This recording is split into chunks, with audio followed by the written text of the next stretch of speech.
Deus quer que você reine. Cristo é a nossa redenção.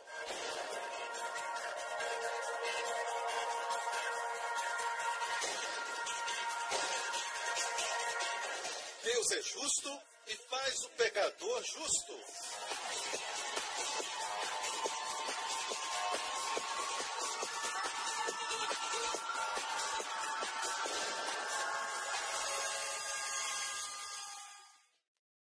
No último programa, Pedro disse de Jesus, ele não cometeu pecado. Um homem de inteligência, que foi Paulo, disse, Jesus não conheceu o pecado. João, o homem do amor, o homem do coração, disse, nele não há pecado. E ele que não conheceu o pecado se tornou pecado por nós, para que sejamos feitos a justiça de Deus nele. Hoje, com o pastor Joseph Prince. Pastores, não tenham medo. Sejam mais corajosos. Tenham mais medo de não pregar a verdade. Tenham mais medo de que o favor de Deus não esteja fluindo como um rio poderoso. Pregue a verdade e Deus vai estar contigo. Pregue a verdade e os recursos virão. Pregue a verdade para que as pessoas creiam nela. E a verdade os libertará. E Deus vai te honrar, pastor, por pregar o evangelho de Jesus Cristo. Em vez de colocar as pessoas debaixo de ameaça e intimidação. Deus vai te honrar. E alguns descem e oram pelas pessoas e ficam achando que são poderosos quando oram. E eles dizem, você só fala sobre Jesus, Jesus, Jesus. E nós, pastores, nós somos os mediadores entre Deus e os homens. Você não é um mediador, você não morreu. Deixe-me ver suas costas. Veja, nada. Amém? Está em forma, mas não foi ferida a ponto de se deformar, ainda está em forma, veja. Amém? Meu rosto não foi desfigurado. Alguns acham que eu sou desfigurado, mas eu nasci assim. No momento que eu nasci no hospital, eles me viram assim. Certo? Mas você, pastor, e eu não morremos pelo pecado deles. O nosso sangue não é limpo o suficiente, nem para morrer pelos nossos pecados. Então não devemos dizer que somos mediadores, devemos encorajar as pessoas a estarem firmes com Deus. Porque eles são a justiça de Deus em Cristo, Deus ouve suas orações, eles têm uma linha direta com Deus, mas isso nos faz irrelevantes, exato. Essa história de leigo e clero, na verdade, quanto mais independentes de mim, mais feliz me torno. Eu fico com medo quando as pessoas dizem, eu tenho que chegar até o pastor Prince, eu tenho que tocar no pastor Prince, o senhor tem que orar. Porque todo o céu escuta a sua oração. Oh, por favor, nunca diga isso para as pessoas lá fora. Por favor, não diga isso. Eu falei para vocês na semana passada, eu não quero ser tirado antes do meu tempo. Eu não sou burro, sabem? Amém? Eu quero sempre apontar para Jesus. Eu quero estar com você apontando para Jesus. A Bíblia diz que o nosso trabalho, aqueles que trabalham na obra, eles devem ser, e a Bíblia diz isso, eu estou falando para os outros pastores, certo? Eles devem receber dupla honra, e a palavra honra ali é a palavra salário. Leia no grego, e até diz em Tessalonicenses, devem ser altamente honrados. Não honrados, mas altamente por causa do trabalho. Mas honrá-los não quer dizer que eles são mediadores. Eles não são mediadores. Não há outra pessoa como mediador. Eu não sou o sumo sacerdote. A única razão por que eu subo aqui é para atrair sua atenção. Se eu pregar lá embaixo, certo? Aqueles que estão lá atrás vão acabar dormindo. Amém? Glória a Deus, você está me ouvindo. E eu creio que o favor, as bênçãos e os recursos que Deus dá ao nosso ministério é para divulgar o nome de Jesus e pregar o evangelho da graça por qual ele morreu pelo mundo inteiro. Para todos, amém. Tudo mais está apontando para isso. Não é sobre Joseph Prince. É sobre o Senhor Jesus Cristo. E ele somente. Posso ouvir um amém. Nunca me coloque no pedestal. Aqui tem um testemunho do Brasil. Brasil. Eu sou um garoto de 19 anos e me sentia perdido e também condenado. Mesmo lendo a Bíblia e orando da maneira que fui ensinado, eu não conseguia afirmar a minha fé. Certo dia assisti o pastor Prince pregando na televisão e não estava prestando atenção no que ele falava, mas por alguma razão o seu nome ficou na minha mente. Eu pesquisei até o meu nome, o nome que Deus me deu. Amém? Deus sabia o que ia acontecer no futuro. E eu recebi esse nome quando estava trabalhando. E quando eu ouvi pregar sobre a graça de Deus, eu fiquei maravilhado. Quando eu falei que eu estava trabalhando, era trabalho secular, fora da igreja. Amém? Eu estava indo bem. Quando Deus me chamou, eu disse, Senhor, eu vou patrocinar qualquer missionário que o Senhor mandar. Deus disse, não, é você. Eu já tinha lido o Novo Testamento, mas tudo que o pastor Prince disse me fez questionar se eu li corretamente. Então eu li o livro de Romanos mais uma vez e quando eu li, alguma coisa aconteceu. É como se um véu tivesse sido removido dos meus olhos e eu comecei a ter mais fome pela maravilhosa graça de Deus que o pastor Prince ensina. Eu comecei a aprender mais sobre a graça de Deus. Eu comprei 2 livros do pastor Prince destinados a reinar em favor imerecido e li 2 vezes. E eu também li de novo a Bíblia. Minha vida mudou tanto. Não me sinto mais perdido, estou feliz em andar com Deus, porque eu sei que Ele me ama e não vai me condenar mesmo cometendo erros. Hoje eu sei que o Evangelho de Cristo não é sobre o que eu faço, mas é sobre o que eu creio que Jesus já fez por mim. E depois de receber essa revelação, eu procurei uma igreja que prega o Evangelho de Cristo sem misturar a lei e a graça, mas não encontrei. Então meu irmão e eu começamos uma igreja pregando a graça. Meu irmão e eu começamos uma igreja pregando a graça de Deus. Eles procuraram uma igreja, certo? No Brasil. Isso é o que ele disse, eu procurei uma igreja que prega o Evangelho de Cristo, sem mistura, mas não encontrei. Então meu irmão e eu começamos uma igreja e começamos a pregar a graça de Deus. O Espírito Santo também nos revelou mais sobre a sua graça e hoje nossa igreja está crescendo e os milagres estão acontecendo. Só porque falamos da graça de Deus. As pessoas que vêm à nossa igreja estão sendo impactadas e aqueles que estão desempregados no Brasil conseguiram emprego através do seu favor. Pastor Prince, eu quero te agradecer pessoalmente pelo que tem feito na minha vida, que o Senhor possa te abençoar e nunca pare de falar sobre a graça de Deus. E Deus está alcançando jovens, adolescentes e crianças. E graças a Deus que aqui em Singapura existe uma igreja que prega a graça de Deus. Certo? Não somos a única igreja em Singapura que prega a graça de Deus. Amém? Mas só posso falar sobre essa que é muito forte na graça de Deus. Porque eu conheço o pastor dela pessoalmente. Amém. Então, vamos agora aos planos de Deus. Voltemos a Romanos 4, versículo 7. Davi descreve a bênção do justo, não vou entrar em detalhes porque eu já falei disso na semana passada. Bem-aventurados aqueles cujas maldades são perdoadas e cujos pecados são cobertos. Bem-aventurado o homem a quem o Senhor não imputa o pecado. Muito interessante a segunda parte. Bem-aventurados aqueles cujas maldades são perdoadas. Quer dizer, na cruz, Deus colocou seus pecados em Cristo e você é perdoado completamente. Certo? A lei da dupla punição. O mesmo crime não pode ser punido 2 vezes. Uma vez no corpo daquele que me substituiu e depois no meu corpo. Deus não pode fazer isso e ser justo. Deus já puniu os meus pecados e quando eu digo pecados, eu digo a vida toda. Deus já tinha visto o seu futuro.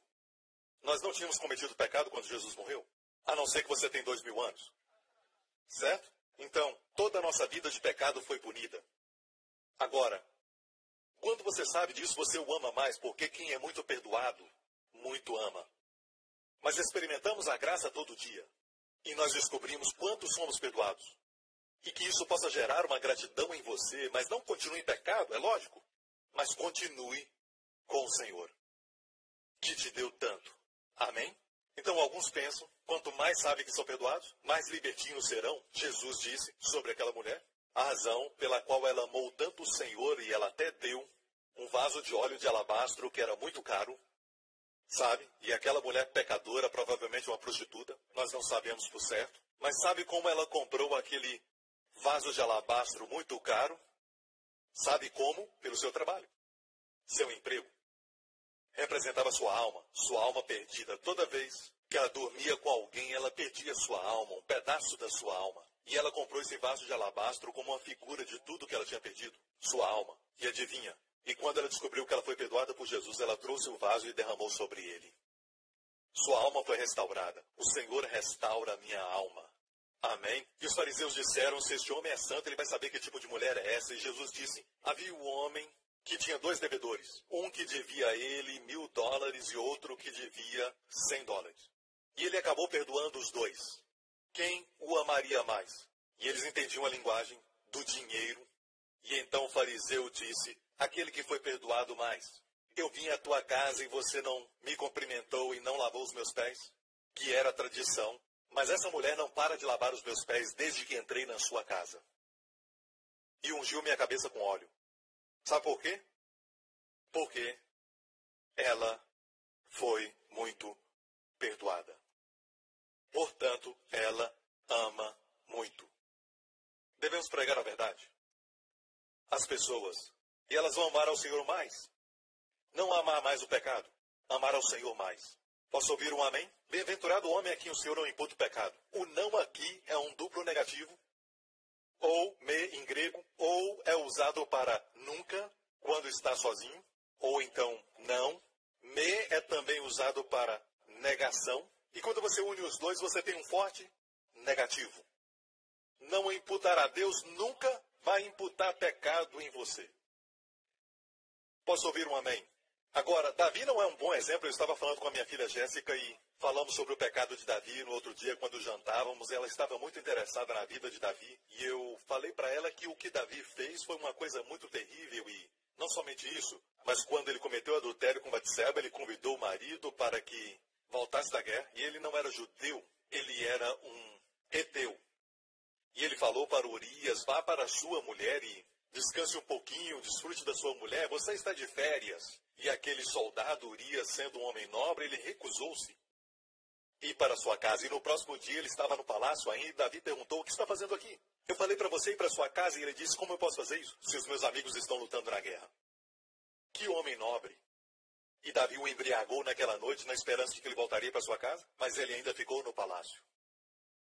E Davi finalmente escreveu no pergaminho, e eu falei para minha filha, certo? E o pergaminho era uma mensagem para o comandante do exército, Joabe, e a mensagem dizia, certo? Coloca Urias na linha de frente da batalha, e então, quando ele estiver cercado, não o ajude, mas retroceda, para que ele morra. Não é isso terrível? Não soa terrível? E a Bíblia diz que Davi era um homem segundo o coração de Deus. Não falando desse incidente, mas falando do fato que Davi tinha um coração de trazer a arca de volta a Jerusalém. Mas olha o que ele fez. E sabe para quem ele entregou aquela sentença de morte? Para dar ao seu comandante, ele entregou para Urias, sabendo muito bem que Urias não ia ler.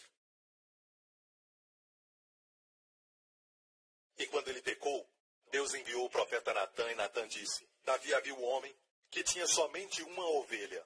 Somente uma ovelha. Uma ovelha bem pequena.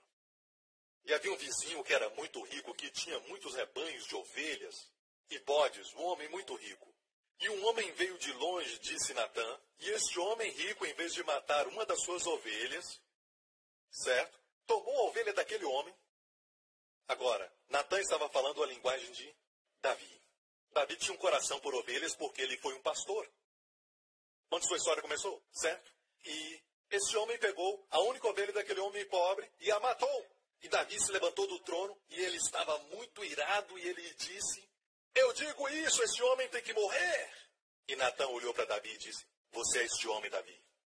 E eu disse para minha filha que Davi poderia ter matado Natã, o profeta, porque tem reis que fizeram isso com alguns profetas. Ele poderia ter falado que, não, é mentira. Não, você não ouviu de Deus. Ninguém saberia. Ninguém saberia, certo? Não tinha teste de DNA. Mas Davi caiu arrependido no chão e daquele espírito saiu o Salmo 51. A primeira coisa que disse a Natã, eu pequei contra o Senhor. Havia 9 meses que ele tinha pecado. Mas ele caiu diante do Senhor e orou aquele salmo. Contra ti somente. Ele se arrependeu. Ele se arrependeu, mas olha só o que o profeta Natã disse. A espada não se apartará da tua casa. Eu falei para minha filha sobre Absalão, um dos filhos de Davi, que rebelou contra ele. A Bíblia diz que Davi tinha um filho, e esse seu filho, a Bíblia diz que ele era de boa aparência, que da planta dos seus pés até sua cabeça não tinha nenhum defeito. Minha esposa disse, que? Ela queria isso para sua vida? Qualquer mulher deseja um homem assim, e a Bíblia diz que ele tinha cabelos longos e todo ano ele cortava. E Absalão era tão bonito, era de tão boa aparência, que não tinha nenhum defeito. E foi isso mesmo que aconteceu. A Bíblia diz que a espada nunca se apartou da casa de Davi. E depois disso ele chorou, Absalão, Absalão, meu filho. Como Davi disse, eu queria ter morrido no seu lugar. O garoto bonito morreu pelas mãos de um soldado de Davi. Adultérios aconteceram na família de Davi. O que você faz em secreto vai acontecer em público. Houve punição. Houve perdão de uma certa forma, porque Deus disse, eu vou tirar o seu pecado, você não vai morrer. Então, se você quer ver um homem a quem o Senhor imputa justiça, e a palavra imputa é logizomai. Agora, o erudito do grego disse logizomai, e eu memorizei sua definição. Ele disse, logizomai, imputar, tem a ver com realidade. Se eu, por exemplo, penso que eu logizomai, que eu tenho $25 no banco, é porque eu tenho $25 no banco. Não está lidando, na verdade, com suposições ou opiniões, está falando de fatos. Você me ouve? Quando Deus imputa justiça para você, não é fazendo de conta, é realmente imputando justiça a você.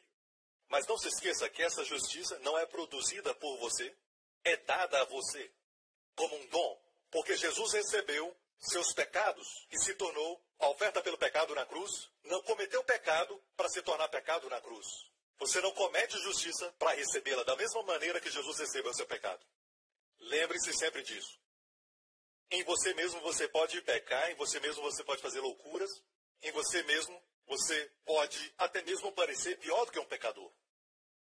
Mas Deus te deu a justiça para aprender. Como a princesa Elizabeth, eu acho, muitos anos atrás, quando era uma criança, ela era muito arteira e bagunceira, e alguém sentou com ela e gentilmente disse, você é uma princesa, breve será rainha da Inglaterra, certo? Falou quem ela seria, então seu comportamento como uma criança se tornou digno, real. Mas seu comportamento fez dela uma rainha? Seu comportamento fez dela uma princesa? Não. Ela já era. Certo? Você é justo. E o que Deus quer é que quando você chegar a um lugar e lidar com pessoas, certo? Você o faça com generosidade. Amém? Há um comportamento de príncipe. Ou comportamento de uma princesa em você, e quando lidam com você, até mesmo nas coisas mundanas da vida, as pessoas percebem um sentimento de realeza em você. Eles acham que você é generoso porque realeza não pergunta qual vai ser o meu desconto. Realeza abençoa. Realeza vê pessoas que estão servindo, amém? E deixam uma grande gorjeta. Pastor Prince, sabe, eu preciso de uma grande gorjeta, sabe? Sabe de uma coisa, irmãos? Seja generoso e vai se maravilhar que Deus vai fazer que o dinheiro seja como água.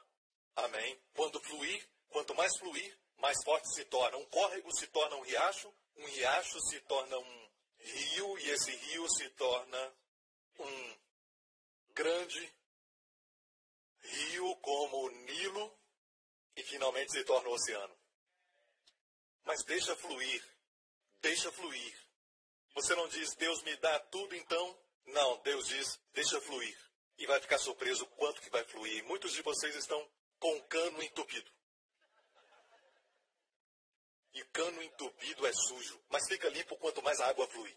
Amém? Dinheiro é assim, também tem que fluir. Deus não disse que os traria a uma terra que tem leite e mel. Não. Mas uma terra que mana leite e mel. Quando o leite não flui, ele se torna o quê? Queijo.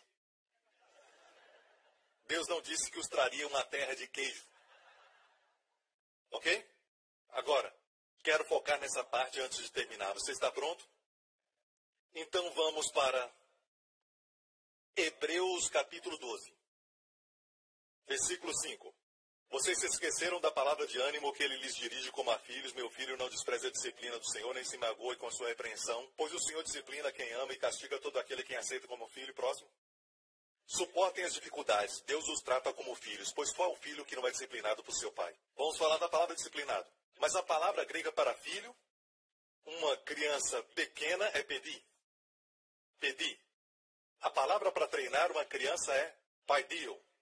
O substantivo é paidia, o verbo é paidio. Paidio, a palavra usada para treinamento de criança, é de onde vem a palavra pediar. Pediatra. Um doutor que lida com crianças. Pediatra. Vem da palavra pedia. O substantivo para treinar. Então, essa disciplina não é um abuso, certo? Também não é uma punição só por punir, mas é um treinamento.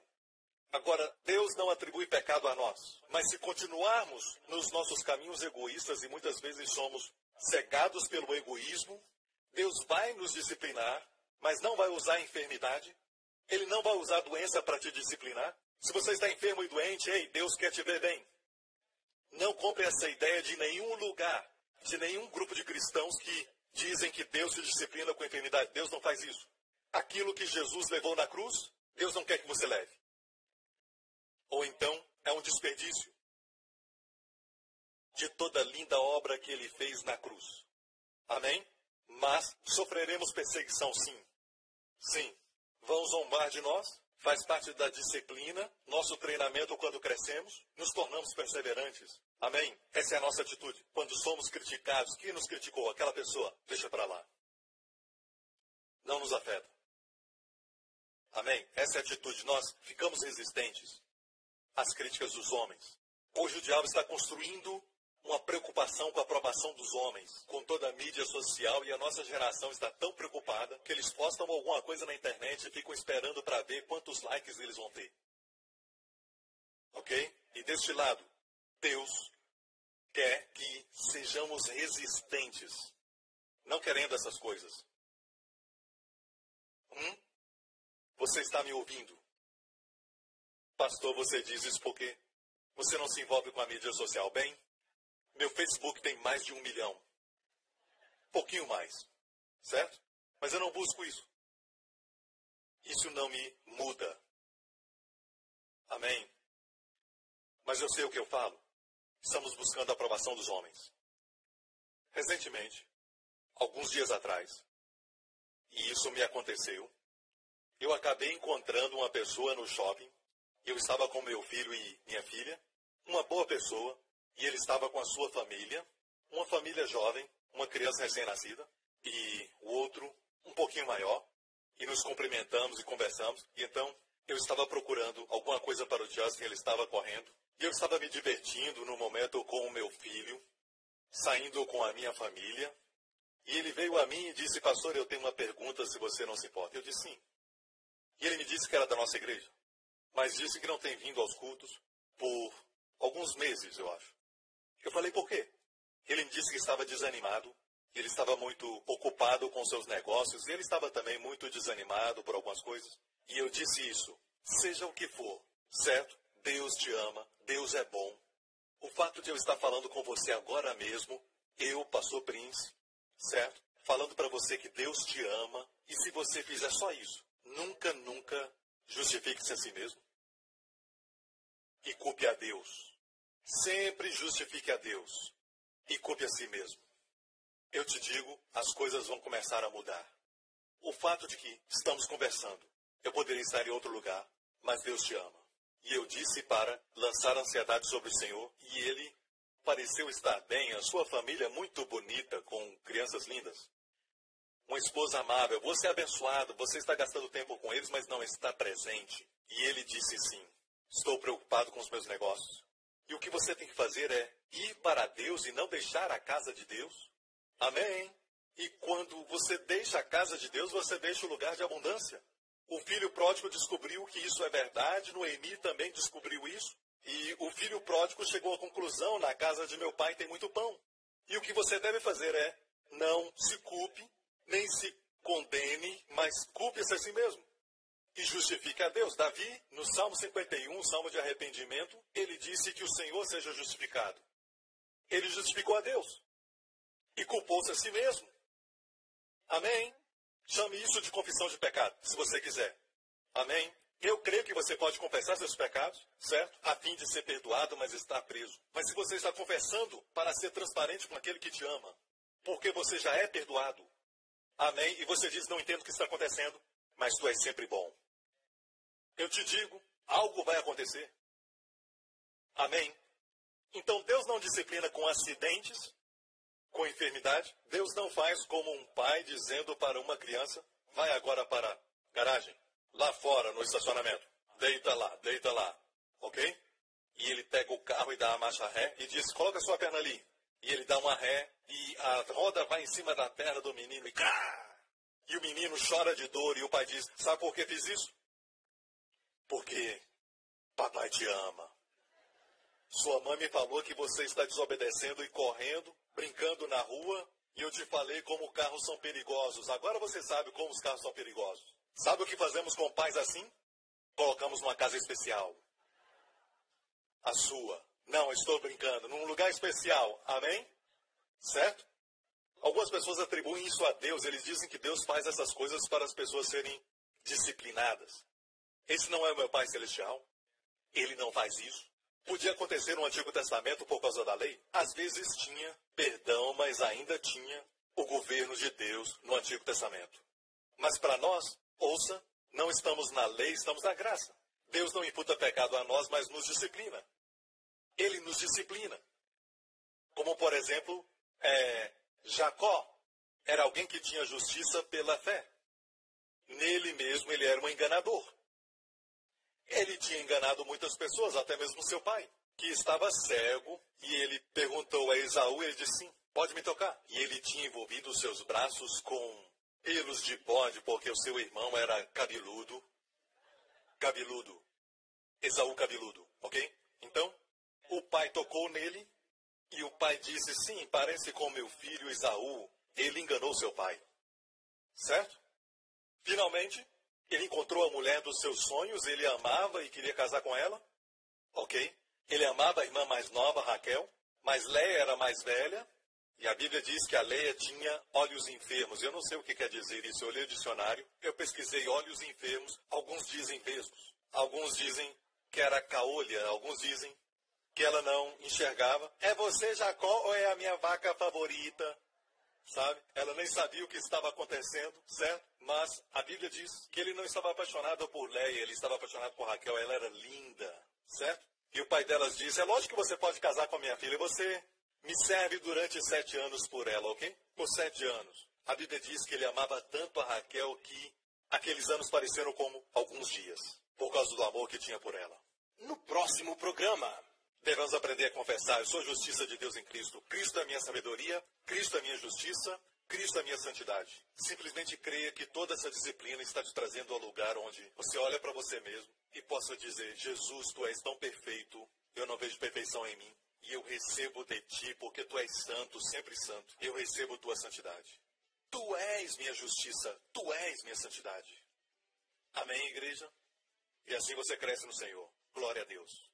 Obrigado por sintonizar no programa de hoje. Esperamos que tenha sido uma bênção para a sua vida. Para mais informações sobre o programa da Igreja New Creation, acesse o site ncctv.org.sg.